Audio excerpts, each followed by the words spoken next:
Hello दोस्तों, नमस्ते। कैसे हैं आप सब? आशा करती हूँ आप सब स्वस्थ होंगे और मस्त होंगे। दोस्तों, मेरा नाम चंदन शर्मा है। मेरे यूट्यूब चैनल टीचिंग बाय चंदन शर्मा में आप सभी का स्वागत है। तो दोस्तों, आज हम बात करने वाले हैं हिंदी ग्रामर के मोस्ट इम्पॉर्टेंट 50 क्वेश्चन हैं। तो आप लोग इस वीडियो में लास्ट तक बने रहिएगा और ज़्यादा से ज़्यादा लोगों को शेयर कीजिएगा। ऑल गवर्नमेंट एग्जाम के लिए बहुत ज़्यादा इंपॉर्टेंट है। सो प्लीज़ आप लोग अगर चैनल पर पहली बार विजिट कर रहे हैं तो सबसे पहले चैनल को सब्सक्राइब करके बेल आइकन को जरूर प्रेस कर दीजिएगा, जिससे नेक्स्ट नोटिफिकेशन आप तक जरूर पहुँचे। तो चलिए इस सेशन को सबसे पहले लाइक करके शेयर कर दीजिए, उसके बाद में हम कंटिन्यू क्लास करते हैं। ठीक है, चलिए मेरा पहला क्वेश्चन है, किस शब्द में उपसर्ग का प्रयोग हुआ है? किस शब्द में उपसर्ग का प्रयोग हुआ है? इसका राइट आंसर हो जाएगा ऑप्शन ए, उपकार में। उपकार में कौन सा उपसर्ग है? उप प्लस कार। नेक्स्ट क्वेश्चन है कि इनमें से कौन सी जातिवाचक संज्ञा से भाववाचक संज्ञा बनाया गया है? इनमें से कौन सी जातिवाचक संज्ञा से भाववाचक संज्ञा बनाया गया है? इसका राइट आंसर हो जाएगा बुढ़ापा। किसमें? बुढ़ापा। चलिए आगे देखते हैं। निम्नलिखित में से विराम चिन्ह नहीं है। इसमें नहीं पूछा गया है। देखिए दोस्तों, अल्प विराम होता है, इसका साइन ऐसे होता है। अवतरण निर्देशक ये होता है। पूर्ण विराम ये है, लेकिन अवतरण कोई विराम चिन्ह नहीं है, तो इसलिए इसका राइट आंसर हो जाएगा अवतरण। चलिए आगे देखते हैं। नेक्स्ट क्वेश्चन है, वाक्य के घटक होते हैं। वाक्य के कितने घटक होते हैं? तो वाक्य के 2 घटक होते हैं। पहला उद्देश्य है और दूसरा विधि है। Option A is the right answer. Next question है कि किस शब्द में आवा प्रत्यय नहीं है? इन सारे ऑप्शन में किस में आवा प्रत्यय नहीं लगा है? दोस्तों, दिखावा में है, भुलावा में है, चढ़ावा में है, लेकिन लावा में नहीं है। तो इसलिए इसका राइट आंसर क्या हो जाएगा? लावा। आवा प्रत्यय किस में नहीं है? लावा में आवा प्रत्यय नहीं है। चलिए आगे देखते हैं कि हिंदी किस भाषा परिवार की भाषा है? हिंदी किस भाषा परिवार की भाषा है? तो इसका राइट आंसर हो जाएगा भारोपीय। भारोपीय परिवार की भाषा है हिंदी। शुद्ध वर्तनी का चयन कीजिए। इसमें से कौन सी शुद्ध वर्तनी है? कृपा है, कृपा है, कृपा है या फिर कृप है? तो दोस्तों, इसका राइट आंसर हो जाएगा ऑप्शन बी, कृपा। यही शुद्ध है शब्द है, बाकी ये भी गलत है, ये भी गलत है और कृप भी गलत है। चलिए आगे देखते हैं। निम्नलिखित में से किस शब्द में प्रत्यय लगा हुआ है? किस शब्द में प्रत्यय लगा हुआ है? सागर में, जादूगर में, नगर में, इनमें से कोई नहीं। तो किस शब्द में प्रत्यय लगा हुआ है? दोस्तों, जादूगर में गर प्रत्यय लगा है। किसमें? जादूगर में। Option B is the right answer. इसमें गर प्रत्यय लगा है। चलिए आगे देखते हैं कि का वर्ड किसके योग से बना है? का वर्ड किसके योग से बना है? जा प्लस या, का प्लस शा, का प्लस रा, का प्लस या। तो का वर्ड किसके योग से बना है? तो का वर्ड बना है आधा का और आ से मिलकर। ठीक है, आधा का और आ से मिलकर का वर्ड बना है। जा जो हो गया ये ज्ञा बन जाएगा। ठीक है, चलिए आगे देखते हैं। ऑप्शन इसमें हो जाएगा ऑप्शन तीसरा राइट आंसर है। नेक्स्ट क्वेश्चन है कि हिंदी भाषा का जन्म हुआ है। हिंदी भाषा का जन्म कहाँ पर हुआ है? लौकिक संस्कृति से, वैदिक संस्कृत से, पाली प्राकृत से या फिर अपभ्रंश से? हिंदी भाषा का जन्म हुआ है। हिंदी भाषा का जन्म हुआ है दोस्तों अपभ्रंश से। कहाँ से हुआ है? अपभ्रंश से। चलिए आगे देखते हैं कि स्पर्श व्यंजन कितने प्रकार के होते हैं। अब स्पर्श व्यंजन कितने प्रकार के होते हैं? इसका राइट आंसर हो जाएगा स्पर्श व्यंजन दोस्तों 25 होते हैं। कितने होते हैं? 25 है, प्रकार नहीं होते। 25 टोटल 25 स्पर्श व्यंजन होते हैं। आप लोग काउंट कर सकते हैं, का से लेकर माँ तक। का से लेकर माँ तक जितने भी वर्ड हैं वो सारे स्पर्श व्यंजन हैं। ओके, चलिए आगे देखते हैं। निम्न वाक्यों में से मिश्र वाक्य कौन सा है? चलिए ऑप्शन देखते हैं। चोर को देखकर सिपाही पकड़ने दौड़ा, सेठ जानता है कि नौकर ईमानदार है, नेताजी भाषण देकर चले गए, बिजली नहीं थी इसलिए अंधेरा था। बताइए इसमें से कौन सा मिश्र वाक्य है? तो दोस्तों, इसका राइट आंसर हो जाएगा ऑप्शन बी, सेठ जानता है कि नौकर ईमानदार है। ये क्या है? ये मिश्र वाक्य है। यहाँ पर कि लगा है ना, इसलिए ये मिश्र वाक्य है। चलिए आगे देखते हैं कि वह कौन सा व्यक्ति है जिसने जवाहरलाल नेहरू का नाम ना सुना हो। ये कैसा वाक्य है? वह कौन सा व्यक्ति है जिसने जवाहरलाल नेहरू का नाम ना सुना हो? ये कैसा वाक्य है? संयुक्त वाक्य है, मिश्र वाक्य है, सरल वाक्य है, या फिर इनमें से कोई नहीं। तो वह कौन सा व्यक्ति है जिसने जवाहरलाल नेहरू का नाम ना सुना हो? ये दोस्तों है मिश्र वाक्य। कैसा वाक्य है? मिश्र वाक्य। ठीक है, option B is the right answer. चलिए आगे देखते हैं। इनमें कौन सा विराम चिन्ह ऐसा है जो हिंदी में अंग्रेजी भाषा से नहीं लिया गया है? इनमें कौन सा विराम चिन्ह ऐसा है जो हिंदी में अंग्रेजी भाषा से नहीं लिया गया है? तो इसका पूर्ण विराम है ना, पूर्ण विराम ये अंग्रेजी भाषा से नहीं लिया गया है। नेक्स्ट क्वेश्चन है कि निर्वाह में प्रयुक्त उपसर्ग है। निर्वाह में जो प्रयुक्त उपसर्ग है कौन सा है?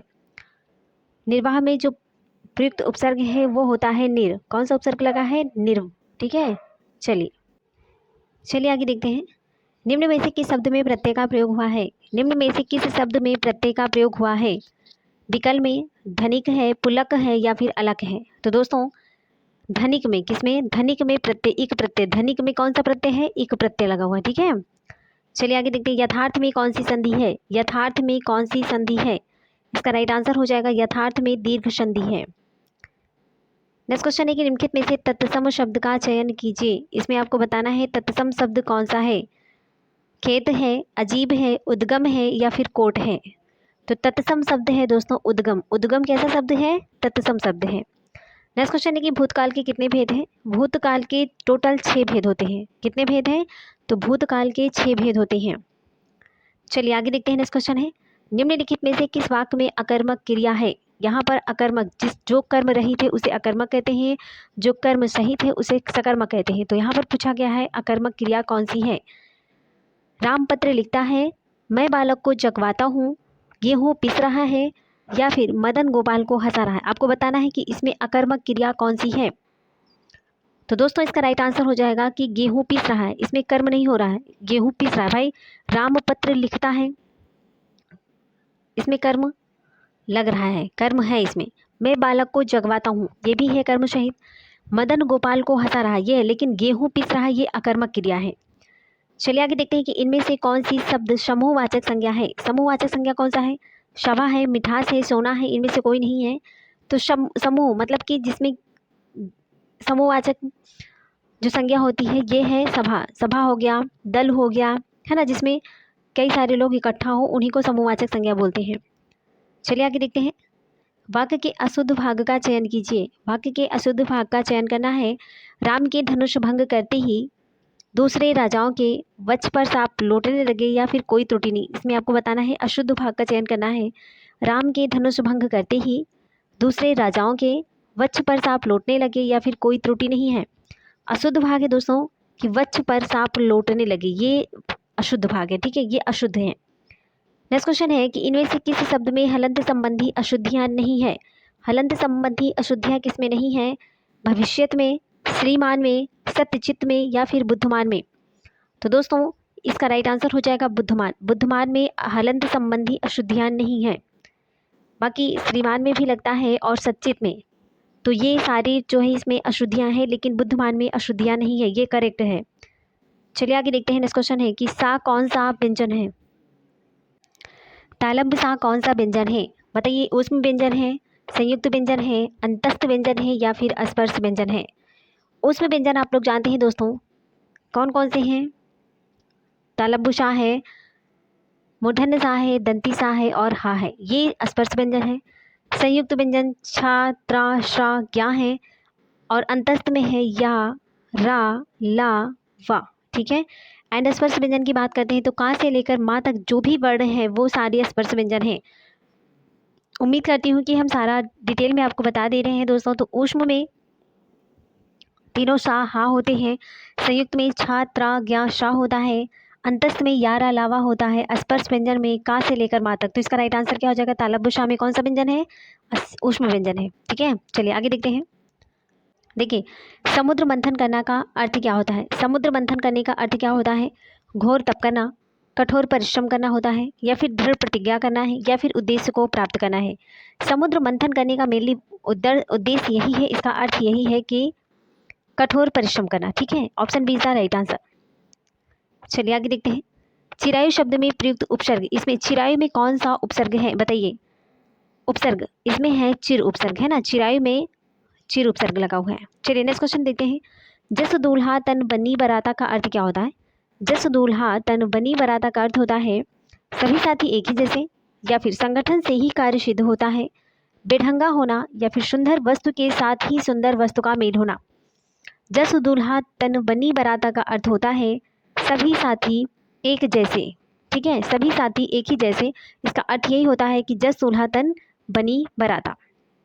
चलिए आगे देखते हैं। नेक्स्ट क्वेश्चन है दोस्तों, निम्न वाक्यों में से संयुक्त वाक्य कौन सा है? इसमें संयुक्त वाक्य पूछा गया। अभी हमने मिश्र वाक्य डिस्कस किया, अब हम बात करते हैं संयुक्त वाक्य के बारे में। तो पहला ऑप्शन है कि रूपा चाहती है कि वह नौकरी करे।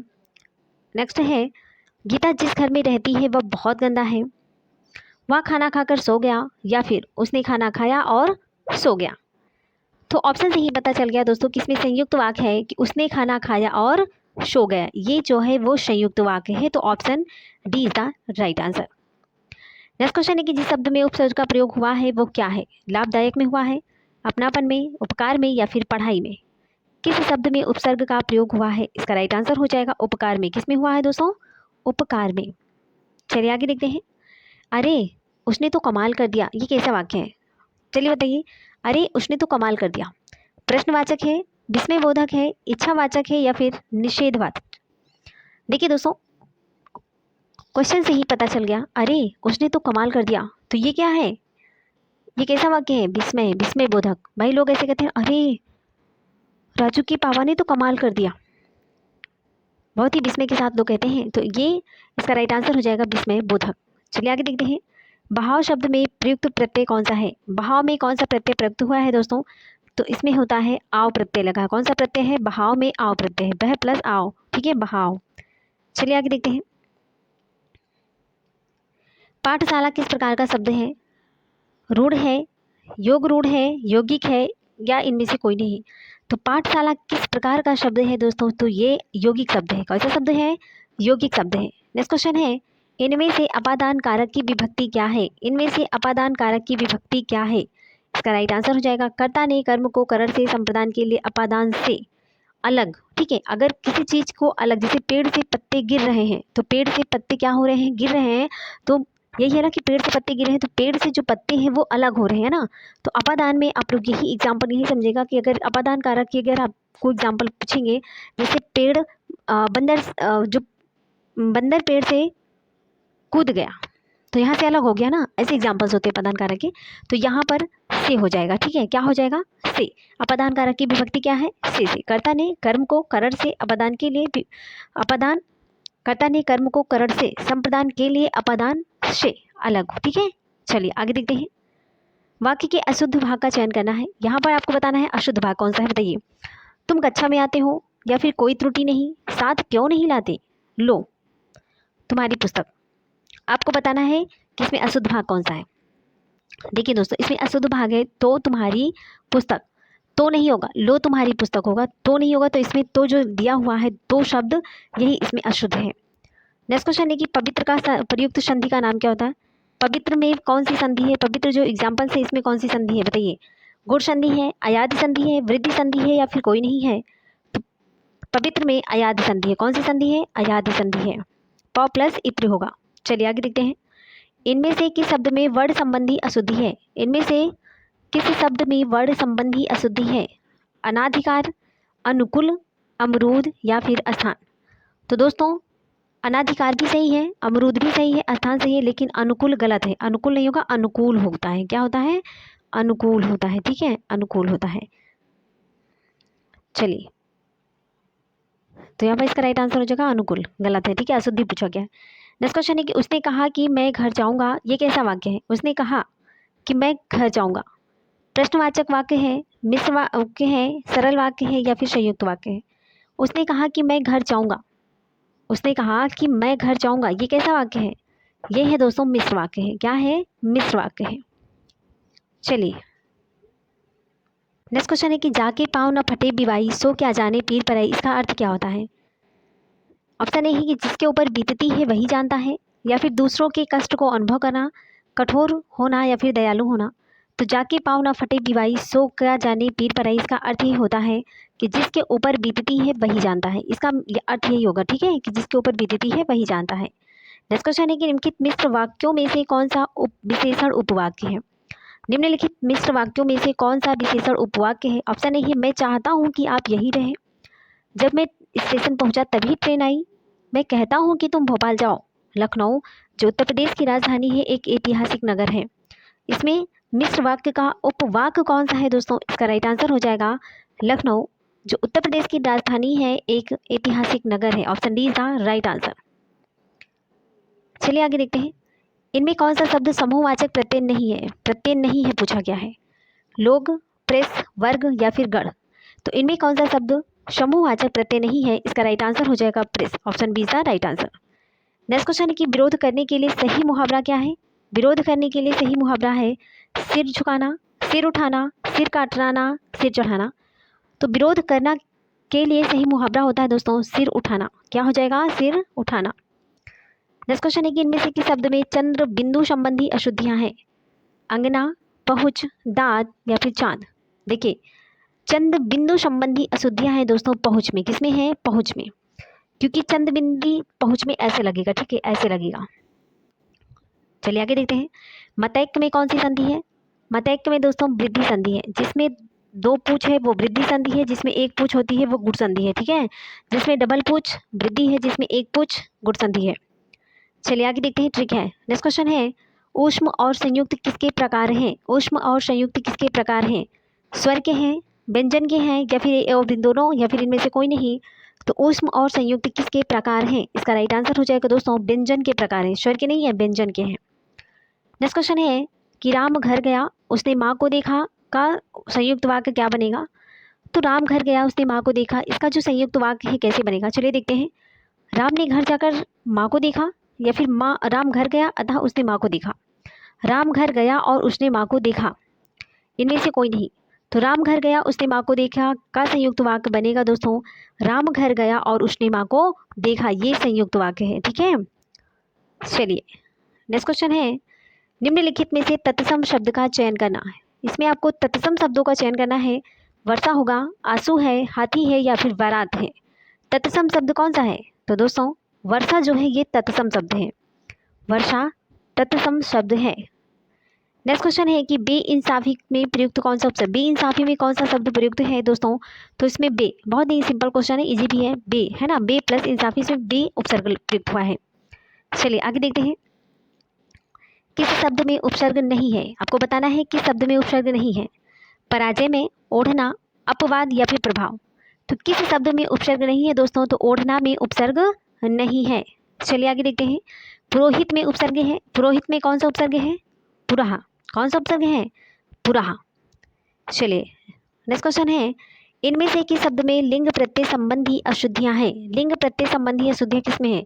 गायिका में, नारी में, अनाथा में या फिर गोपी में। देखिए दोस्तों लिंग संबंधी जो अशुद्धियां हैं वो नारी, नारी ऐसे नहीं होता, नारी ऐसे लिखा जाता है, ठीक है। तो इसमें अशुद्धि यही है। नेक्स्ट क्वेश्चन है कि नाश कर देना के लिए सही मुहावरा क्या है? नाश कर देना के लिए सही मुहावरा है पानी में आग लगाना, पानी भरना, पानी फेर देना या फिर पानी पानी होना। तो नाश कर देने का सही मुहावरा होता है पानी भरना, ठीक है। कान भरना, पानी भरना, ये सारे जो हैं ये नाश कर देना का मुहावरा है। चलिए आगे देखते हैं। तो दोस्तों यहाँ पर हमारे क्वेश्चन समाप्त हुए। Thanks for watching. देश से बने रहने के लिए हमने यहाँ पर 50+ क्वेश्चन को डिस्कस कर लिए दोस्तों, जो कि हिंदी की बहुत ज़्यादा इंपॉर्टेंट है और ये आप किसी भी एग्जाम की प्रिपरेशन कर रहे हैं सबके लिए बहुत ज़्यादा इंपॉर्टेंट है। इसलिए प्लीज़ आप लोग इस वीडियो को अवॉइड मत कीजिएगा, ठीक है। बहुत ही इंपॉर्टेंट क्लास है। और देखिए दोस्तों अगर आप हमारे चैनल पर पहली बार विजिट कर रहे हैं तो सबसे पहले आपको चैनल को सब्सक्राइब करके बेल आइकन को प्रेस करना है, जिससे नेक्स्ट नोटिफिकेशन आप तक जरूर पहुँचे। ये सेशन आपको कैसा लगा आप प्लीज़ इसको दिल से लाइक कर दीजिएगा और कमेंट बॉक्स में एक प्यारा सा कमेंट कर जरूर बताइएगा कि आपको हमारी क्लास कैसी लगी, आपको हमारा कंटेंट कैसा लगा। और ये वीडियो को, इस सेशन को ज़्यादा से ज़्यादा लोगों को शेयर कर दीजिए जो भी कंपटीशन एग्जाम की तैयारी कर रहे हैं, चाहे वो RO हो, ठीक है, UPP हो, UP SSC, किसी भी एग्जाम की, SSC GD, SSC MDS, anyone कोई भी एग्जाम है, BPSC, सबके लिए बहुत ज़्यादा इंपॉर्टेंट है, रामबाण क्लास है। सो प्लीज़ आप लोग इस क्लास को अवॉइड मत कीजिए, बहुत ज़्यादा इंपॉर्टेंट है। और जो भी सोशल मीडिया आप लोग यूज करते हैं वहाँ तक इस वीडियो को शेयर कर दीजिए। कुछ नहीं कर सकते तो अपने व्हाट्सएप पर स्टेटस तो लगा सकते हैं, इतना तो कर ही सकते हैं, ठीक है। चलिए तो मिलते हैं दोस्तों इसी के साथ हम नेक्स्ट वीडियो में, तब तक के लिए bye bye, take care, see you.